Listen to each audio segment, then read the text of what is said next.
Apple Blitz with Anthony Rivardo and Matt O'Leary.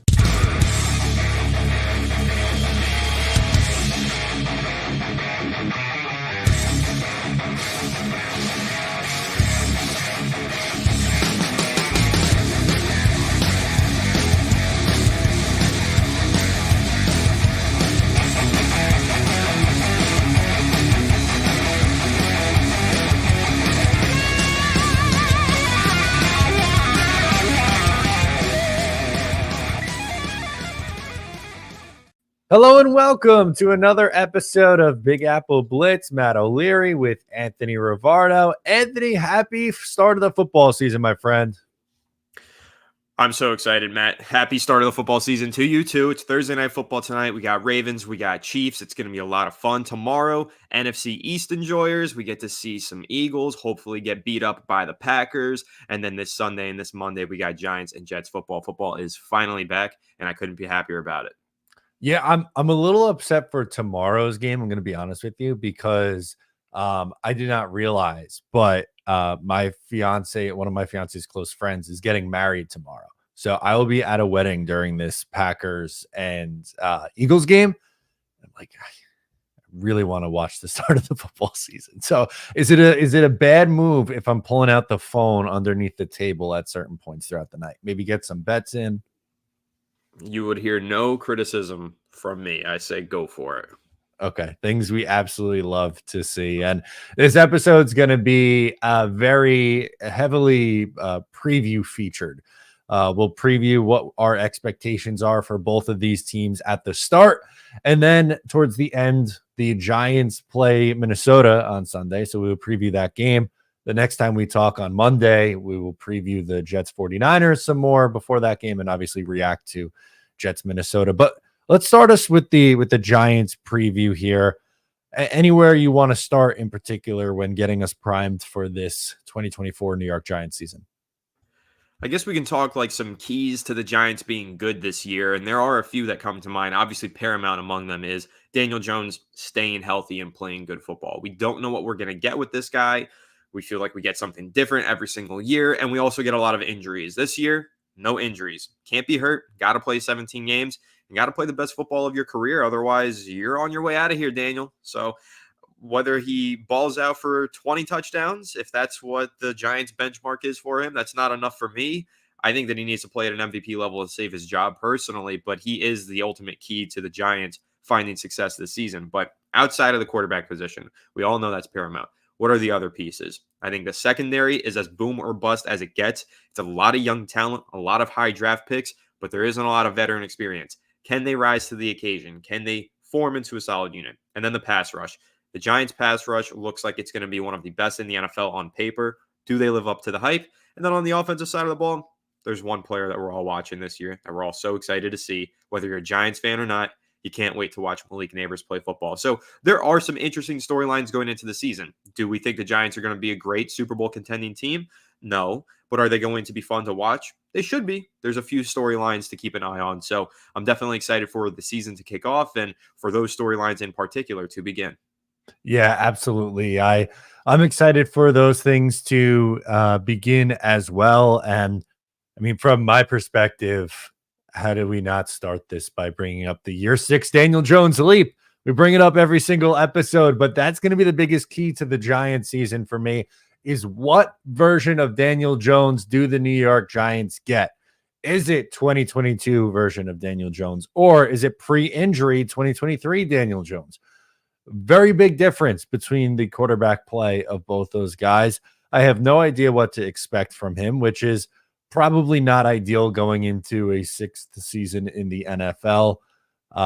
You've talked about at length over the summer that you're not convinced he's starting the whole season anyway. So the quarterback question is the first thing to me that's flashing in neon lights to figure out for this Giants team.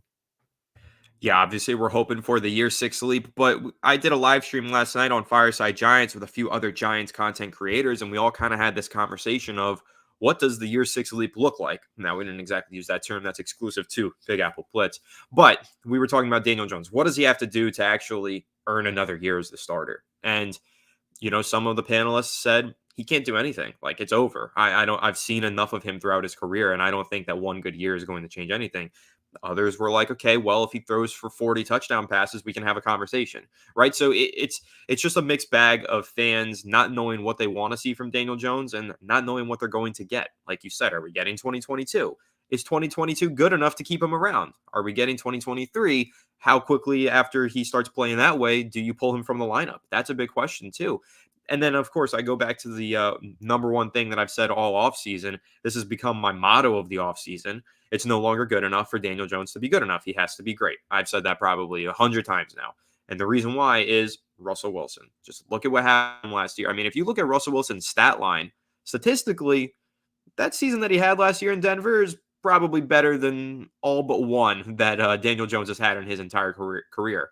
Yet, the Broncos benched him. Why? Injury clause in the contract. They knew that if he got hurt and he couldn't pass a physical in March, they would be on the hook for a boatload of more cash. The Giants are in the exact same situation. If Jones gets hurt this year, they owe him way too much money. They can't operate for the future with that kind of money. So as soon as they're out of the playoff hunt, as soon as they are, done with the year, they have a difficult decision to make. And actually, I don't think it's that difficult. I think that's when you have to make the move and you have to protect your future with Daniel Jones. Yeah, that's a really great call out from your point, because Russell Wilson played 15 games, had 26 touchdowns, 8 picks, 98 passer rating. Like, obviously that's not prime Russell Wilson numbers, but it's better than what it was his first year in Denver, number one. And then number two, like, making the comparison to Daniel Jones. I don't know if we've seen him pass at that level. His best year, I think, by far was 2022, where he had 15 touchdown passes, but obviously added a lot on the ground as well. I don't know what to expect out of him this year, but that's going to be the storyline for me on offense, is kind of just what is he going to produce. But someone that I think is idiot proof is someone that I put on this graphic, in Malik Neighbors. I don't think it matters who's throwing the football. I am just expecting huge things out of Malik Neighbors in year one. Yeah, you and me both. I think that Malik Neighbors is going to go for an easy 1,000 receiving yards. I think he could stack up a bunch of touchdowns as well. And I think he's probably getting well over 100 targets. Like, this guy is going to get the ball a ton. I mean, how can he not? Look at this offense. There are pieces that we like. Like, I like Devin Singletary. I think he's a decent running back. I think Hyatt is an emerging receiver, as is Wandale. And I think that Darius Slayton is still a really top-tier veteran receiver. But the engine of this offense, the key piece here, is going to be Malik Neighbors. He is the playmaker of all playmakers. The way that he looked this summer was spectacular. He's going to get the ball a ton, and he's going to be a really exciting player to watch. I mean, I was a huge fan of him at LSU. I thought that he was the number one wide receiver in the draft class. I got up on the soapbox pretty early in the offseason and declared that I liked him more than Marvin Harrison Jr. So I have really high expectations for Neighbors, probably higher expectations than most. Like you said, I think he's idiot proof.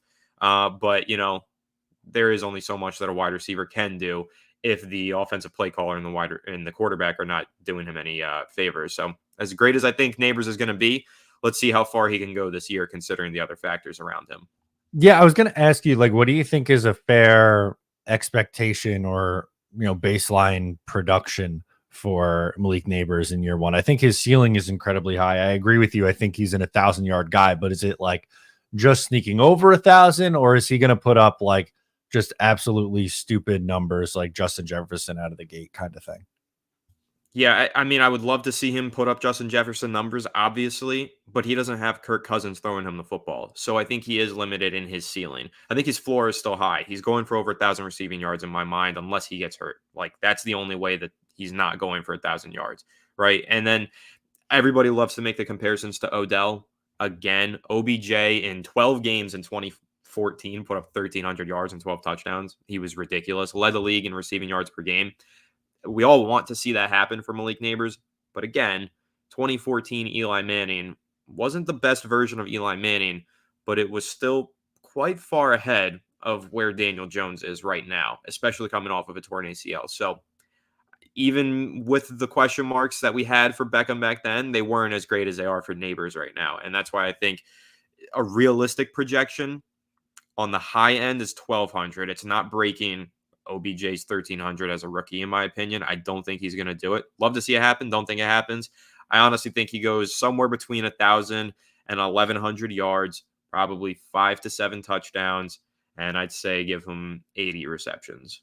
Yeah, that honestly sounds about right to me. And that might be enough to get him offensive rookie of the year. It's going to depend on what the quarterbacks do because usually it's a quarterback award. But, a couple years ago, Garrett Wilson was able to win it with similar kind of production. He had 1,100 yards, and I believe it was only like 3 touchdowns that year also. So I would not be surprised if Malik Neighbors is in the conversation for offensive rookie of the year. Going to be one of the bright spots of this Giants team. But any other bright spots you're looking forward to for the Giants this year before maybe we get into some of the negative things?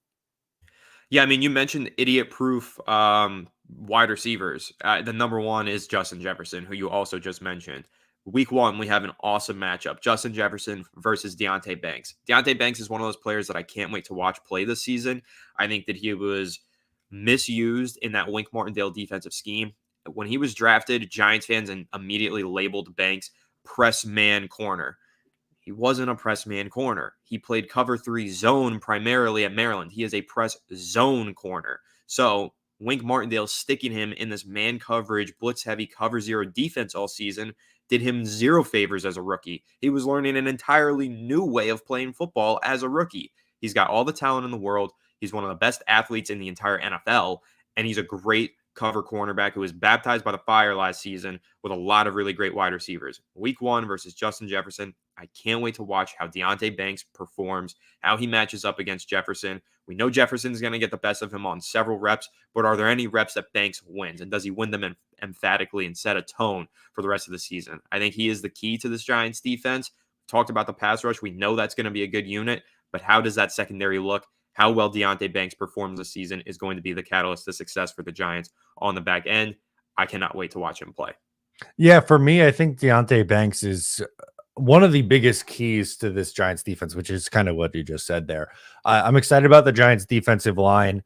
I think their linebacking group is good enough, but in the secondary, I really think all the pressure lies on Deonte Banks because we talked about at length the Giants corner 2 issues.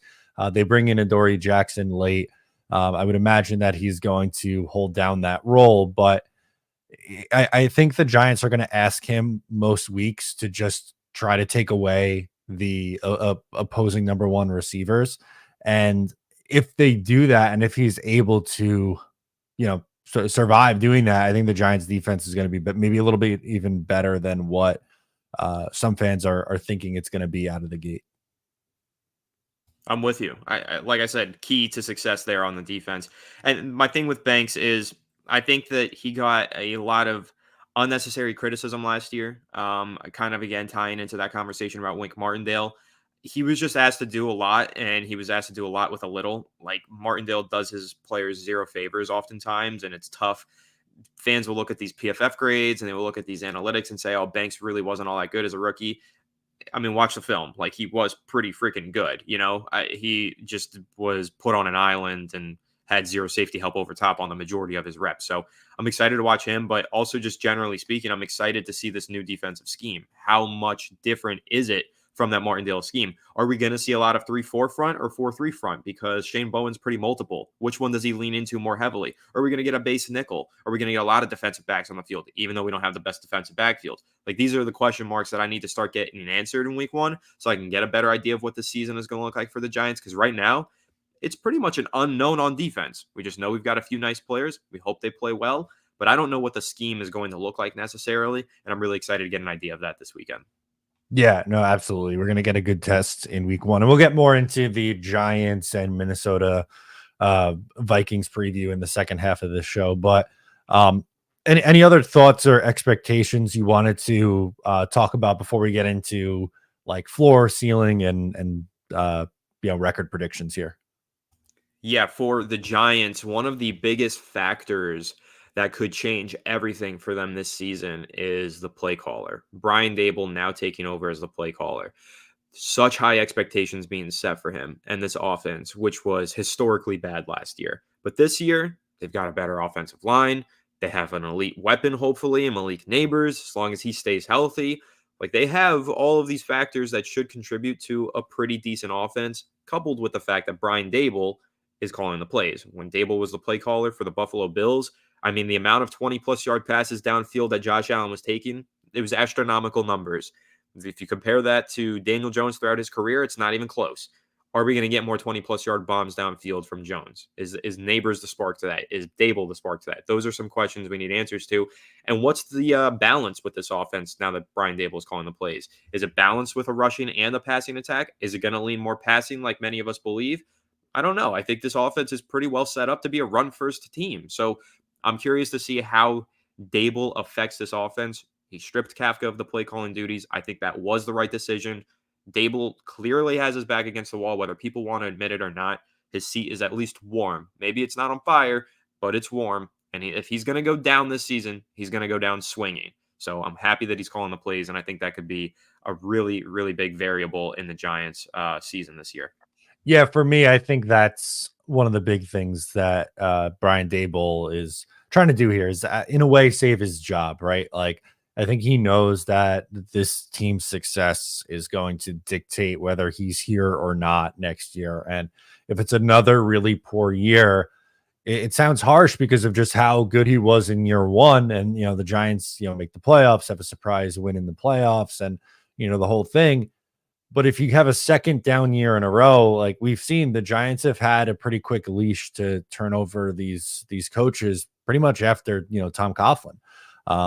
Every coach since then has been on a short leash. So I don't know if he's here next year if this team doesn't bounce back in some capacity and at least show signs of progressing offensively. And with him going to go down on the ship with his own play calling makes a lot more sense than just saying, hey, Kafka's my guy, and that's going to be it. Totally. I think this is the way that he saves his job. And again, it's debatable whether or not his seat is warm. Some fans don't believe that. I just think when you look at the recent seasons that NFL or that Giants head coaches have had, usually they get fired after 2 years. I think in many ways, Dable saved his job by picking up those wins down the stretch with Tommy DeVito last year. But going into year 3, it's kind of like, all right, we gave you your weapons. We gave you your offensive line. We spent a bunch of money. You got Brian Burns now. Put up or shut up. So I think it's great that he's calling the plays and he's putting his faith in his own hands. All right, I'm putting you on the spot. What's your record prediction for the New York Giants? I don't know. I really struggle with this. I've thought long and hard about this. I want to go 5 wins here. And I just don't have a ton of confidence in this team. Like, it's a tough schedule, more so than anything. I mean, after week 2, they go on like 6 weeks of just playing good potential playoff teams. But optimistically, I'm going to say 7 wins. I think that they have a run down the stretch. I think Neighbors wins them some games. I think their defensive line wins them some games. I'll go with 7 wins this season. Okay, I like that optimism. I'm going to split the difference with you. Your original thought was 5, landed on 7. I'm going to say 6-11 for the Giants, which unfortunately I think is a basement finish in the NFC East. But I would think big changes coming in the offseason with potentially a new quarterback on the way with a pretty high top 10 pick in the NFL draft. But on a positive note, watching Malik Neighbors, hopefully 17 games is going to give you enough to hold you over for at least this year.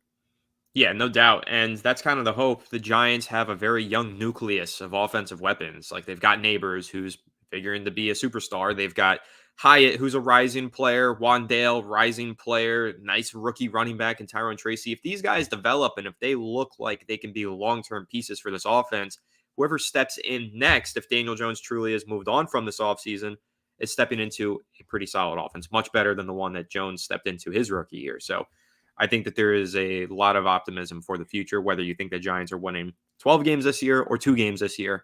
I think looking ahead to 2026, if you want to do that, or 2025 rather, there is a lot to be excited about.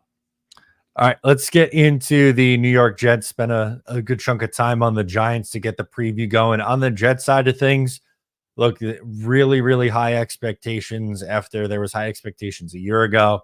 You know what happened? Aaron Rodgers lasted just 4 plays.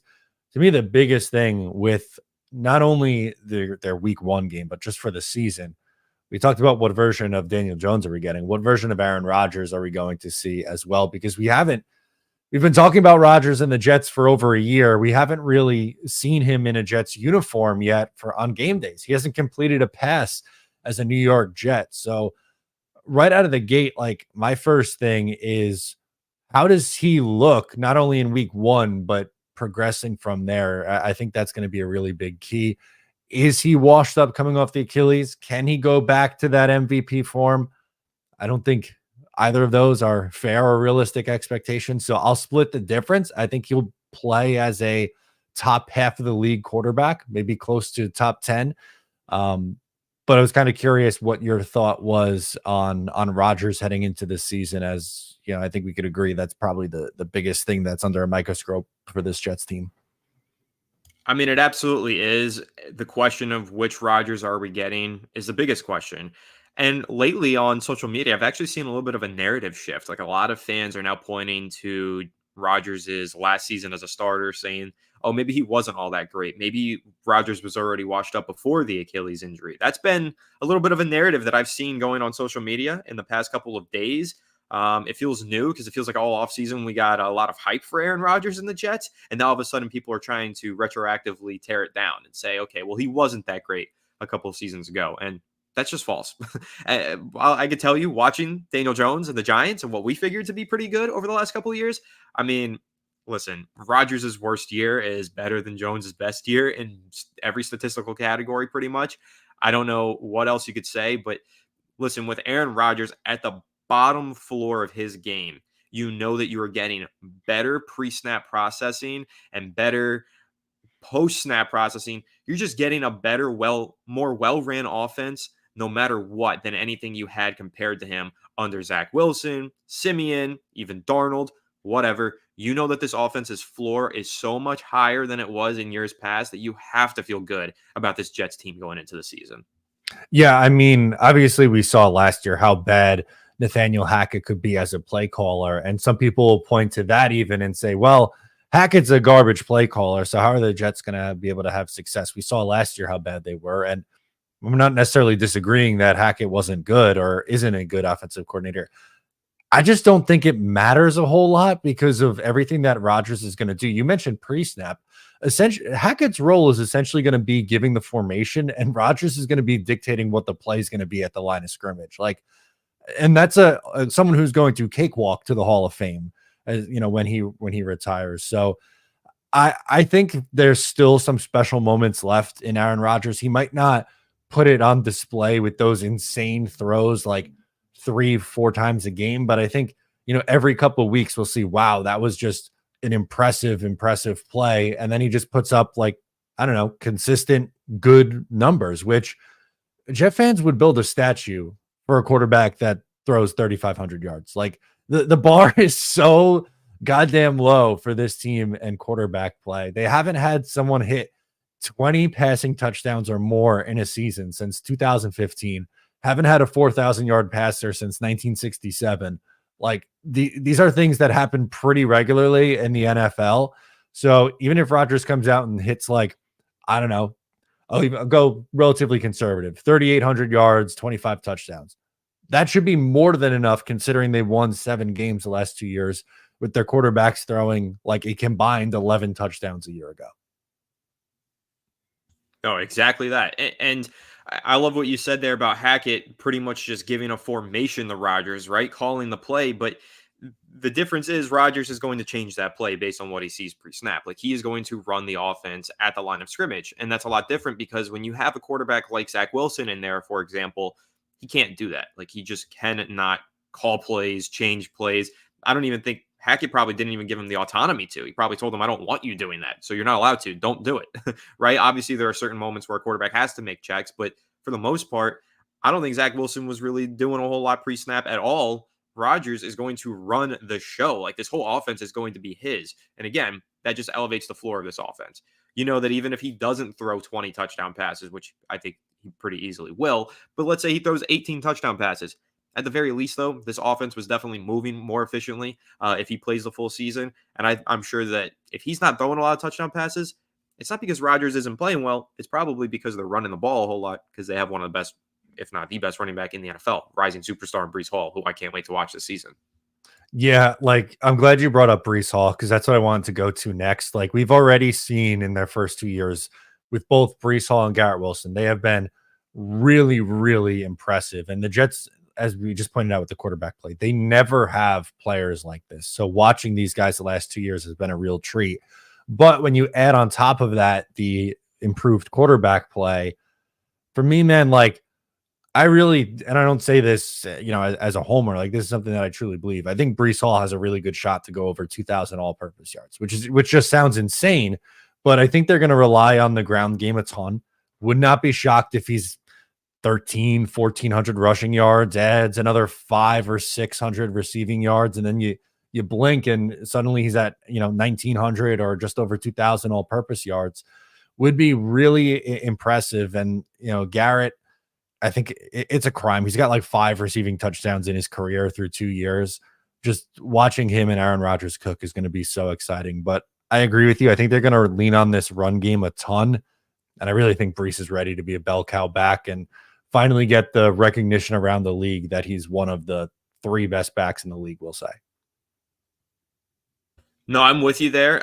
The 2,000 all-purpose yards is bold to some. It's not even bold to me. Like, I really feel like there's a great chance he does that. I think that Brees Hall is one of the top offensive player of the year candidates going into the season. Like, that's a bet that I'm happy to take. I think that he is set up so perfectly to have a tremendous amount of success this season. He's so dynamic as both a rusher and a receiver. I think it's going to be a huge year for him. And you mentioned Garrett Wilson as well, who I think is just going to benefit from having Aaron Rodgers at the line of scrimmage. Like, it all ties in, whether you're talking about Aaron Rodgers throwing accurately post-snap, or if you're talking about him setting up Garrett Wilson to get open pre-snap. Like, I think it's all going to tie in to Rodgers being the conductor of this offense. But Brees Hall, man, I just can't wait to watch him play. I actually took him in a fantasy draft last night. I had the option of taking all the receivers. I think I was picking 4th or maybe it was 3rd. I don't know. But I was like, you know what? I need a running back. I want to go running back round 1. There's no running back I would rather take than Brees Hall. I think he is the best projection for the season out of any fantasy running back. So if you got any last minute drafts today before the games kick off, man, you got to go with Brees Hall in the first round. It's a great pick.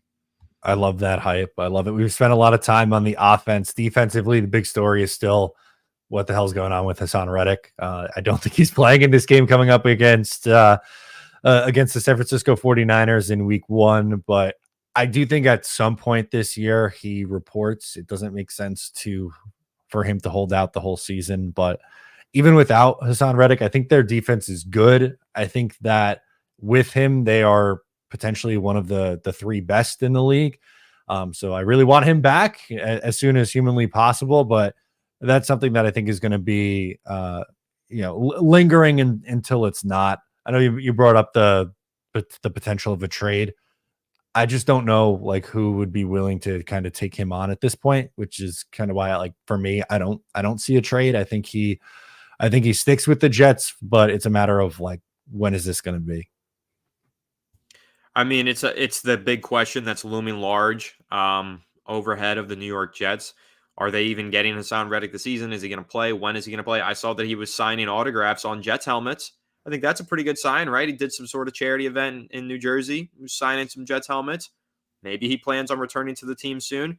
Maybe this is similar to Michael Strahan, 2007, 2008, when he was threatening retirement to the team. Not really threatening, but he was telling everybody, I don't want to play this season. I'm thinking of retiring.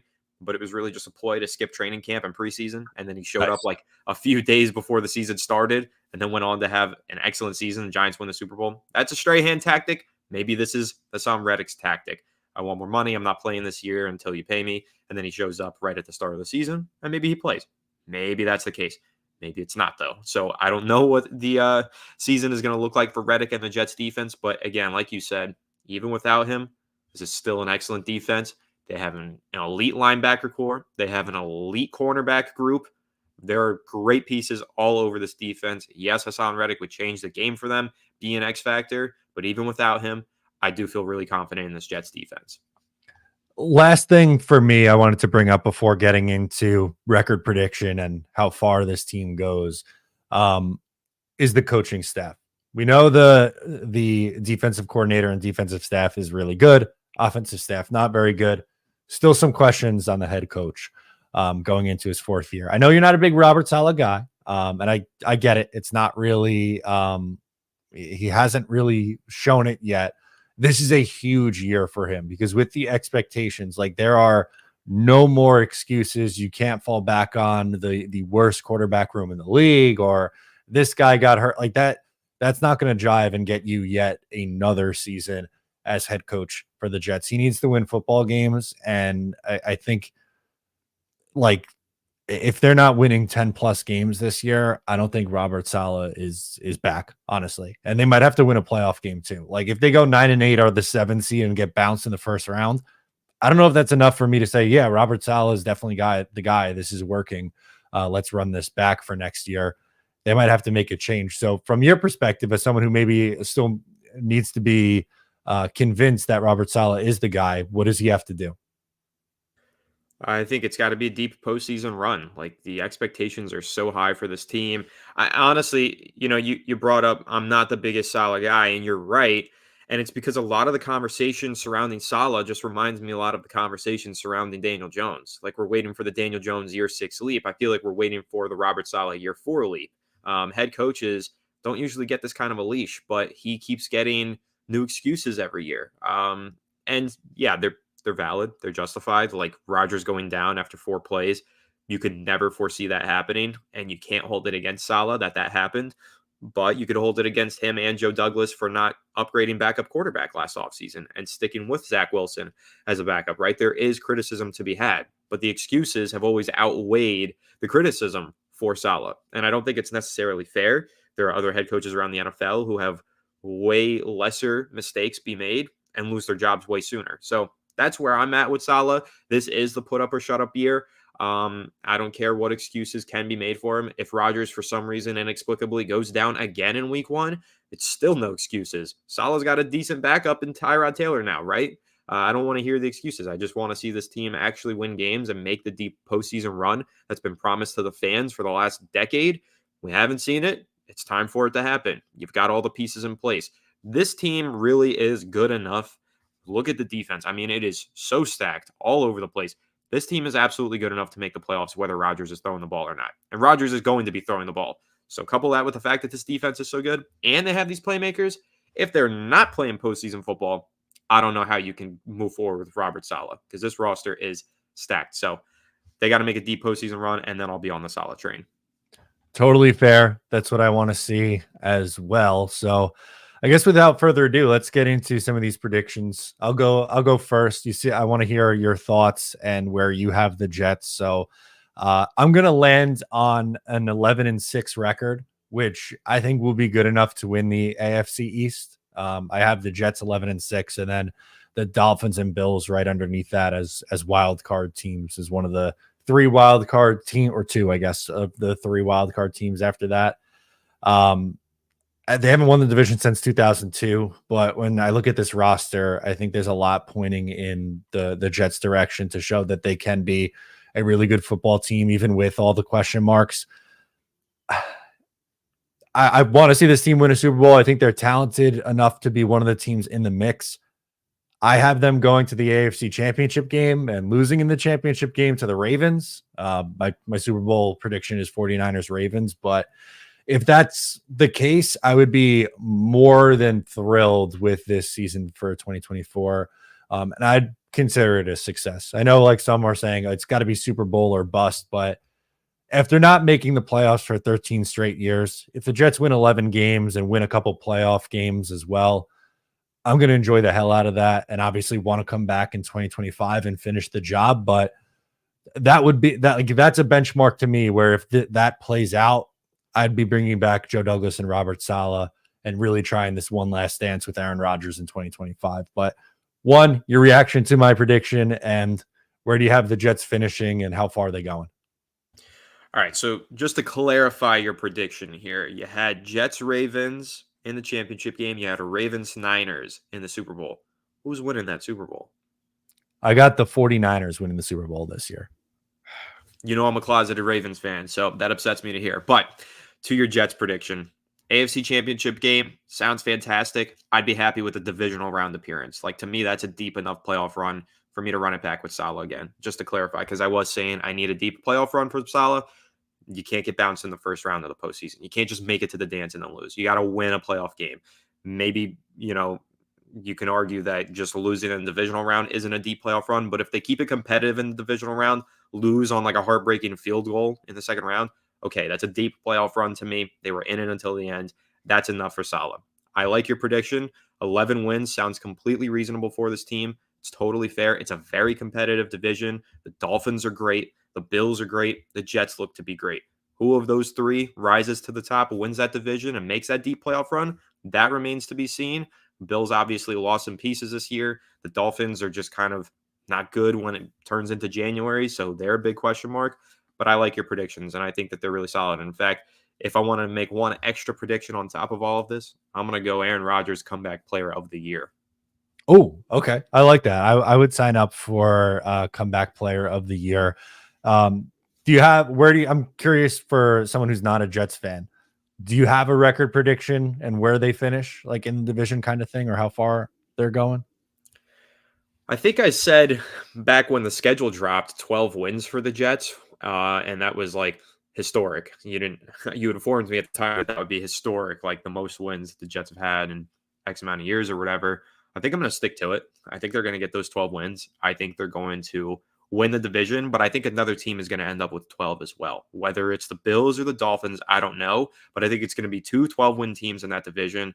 One of them is going to win the tiebreaker. I think that's going to be the Jets. I think they need to win the division again. Question marks with Salah. You got to win this division.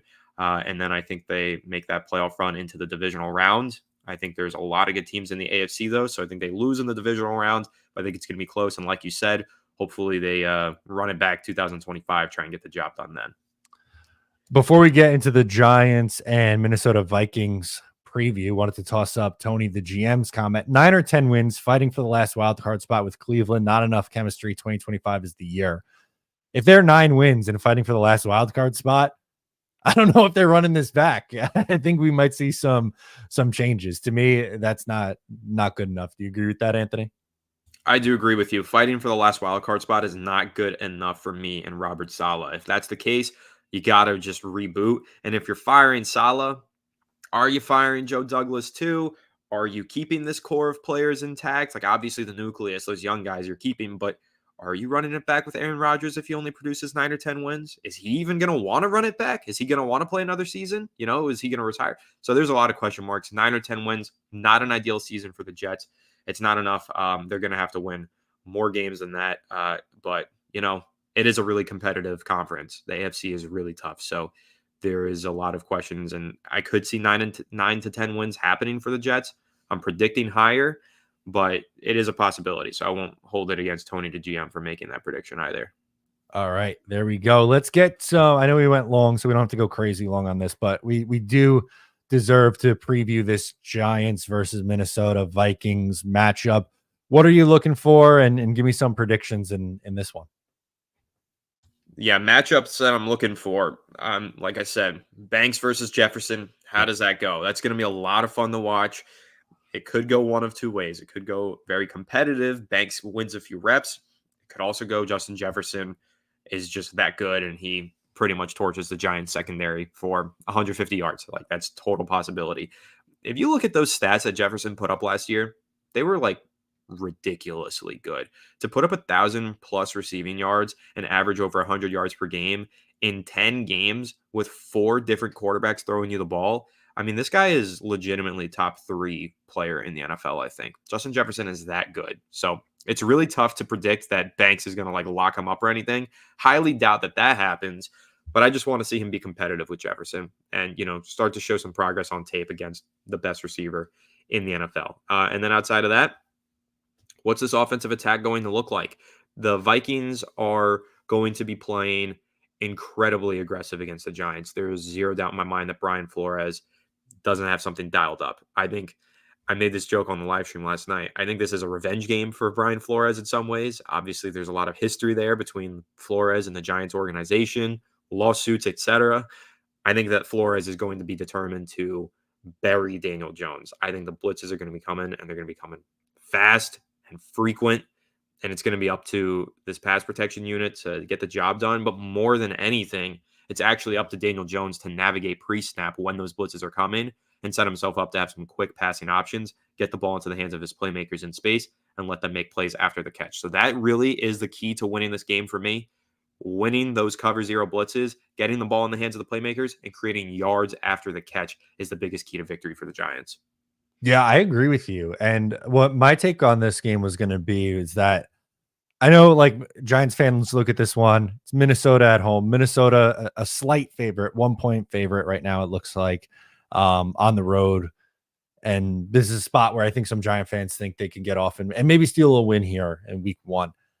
I think this is actually kind of a tough matchup for the Giants. And for a lot of reasons you just mentioned, I think they're going to struggle to move the ball on this defense. I think Daniel Jones is he's looked really rusty in the preseason. I don't think it's just going to magically like the light switch goes on and he's fine in the regular season. I think it's going to be a rocky game. But if they are to win, I think it's going to be the ground game that carries them and that it would be like a low scoring, ugly, like 16-13 kind of game if the Giants win. With Justin Jefferson, I think he has a big play in him. Even, I love Deontay Banks, huge fan of him, since he was coming out of college. But, I don't, I think the Giants end up losing this game, like 20-16. I think I'm going to end up settling on. I don't think the Giants have enough offensively to keep pace, even with Sam Darnold starting. I know not that he's this great quarterback, but if the Giants are to win this game, Jones is going to have to play better than what I think you or I are anticipating. They're going to have to run the ball a lot. And something that I will give, the Giants some credit for and maybe a chance for them to do, they have to turn over Sam Darnold. He has been turnover prone through his NFL career, but if you get him to make a couple mistakes, fumbles have been an issue, interceptions have been an issue, steal a possession or two and capitalize on it, I think that's how they get the upset win here. But for me, I think the Vikings win a low scoring game, something along the lines of 20-16. Yeah, the Giants win this game by forcing Sam Darnold to turn the ball over. The pass rush is what should win the Giants the game. I think that's the reason that Giants fans are feeling confident going into this one. They know Darnold doesn't play well under pressure, and we have a pass rushing trio of Dexter Lawrence, Brian Burns, and Kayvon Thibodeau. Those three having a big game combined create a win for the New York Giants because the ball is coming out of the hands too quickly for Darnold to wait for Jefferson and these other guys to break open. Maybe he's throwing errant passes under pressure. That's the way that the New York Giants win. They forced a lot of turnovers last year. So if they can win the turnover battle, and if Jones can hit neighbors and convert on some of those turnovers, boom, the Giants can absolutely win this game. But it's easier said than done because of many of the things that you just said. Like this offense, what are we getting from Jones? What are we getting from this Giants offense, even with Dable calling the plays? Big question marks all around. I think it's going to be a tough one. I'm not predicting the Giants to win. I got, last night when we were discussing it in the live stream, the other two panelists alongside me, they had the Giants winning. I had to be the odd man out there and say, listen, I think that this is a game Giants fans are overly confident in. It's week one. I've been very critical of the lack of preparation that the Giants did with their starters in the preseason. I think they are going to be a little bit sluggish out of the gate. And unfortunately, you can't get in a hole with the schedule that this Giants team has. That this Giants team has. But unfortunately, I think that they are going to get into a little bit of a hole because I think this Vikings team is going to come out hungry, motivated, and their defense is going to be playing with their hair on fire. So I think it's going to be a tough one for the Giants. Yeah, I'm with you, and I'm glad that we got your unbiased opinion there. And not to be complete spoiler for Monday's episode, but I don't think I'm picking the Jets this week. So we'll have both anti-Jets and Giants picks, at least for week one. And that kind of goes into Peter's comment that I wanted to pull up. Thanks for hopping in, Peter. Says it would be nice if next Monday or Tuesday, we'll be on Monday, by the way, for you guys to be celebrating both teams winning this weekend. Yeah, I mean, honestly, my hope for Monday is Giants have an exciting win. We talk about that. And just, again, I said, I'm going to be out of my mind on Monday. So just the hype and excitement and getting Jet fans ready for what I still think is going to be an awesome game. And we'll get into my score predictions and everything like that for Jets 49ers Monday. But what a time it would be Monday if we get a Giants victory Monday and getting everybody hyped for Jets Niners at night. That's what I'm hoping for. I don't know if it's what we're going to be getting again. Not confident in the Giants this season. However, I would love to see them win week one. This is absolutely one of their most winnable matchups on the season, whether I think they're winning it or not. In terms of its winnability, it's there. Like they can absolutely beat the Vikings on Sunday. And then we're going into Monday night. I think that one's going to be a lot of fun. Jets versus 49ers. I'm probably going to be with you. I'm probably going to pick the 49ers for that game. But let's see. Maybe we get a little spicy on Monday morning. Maybe I'm feeling good coming off of a Giants win, and I changed my prediction. We'll see how it goes. I love it. That's going to do it for us on this one. Make sure to follow Anthony's work for the Giants on Fireside Giants. You can find me at Matt O'Leary NY and over on Talking Jets. That's going to do it. I am Matt. He's Anthony. We'll talk to you Monday.